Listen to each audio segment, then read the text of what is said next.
ప్రాణమంటూ పుట్టినట్టు నా కొరకు ఆ చూకి అందలేదు ఇంతవరకు వచ్చింది గాని ఈడు ఒంటి వరకు వేధించలేదు నన్ను జంట కొరకు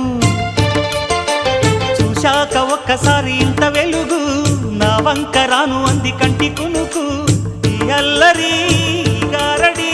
నీలీల అనుకోనా నీ పేరు ప్రేమ అవునా ఇవాళే నిన్ను పోల్చుకుందా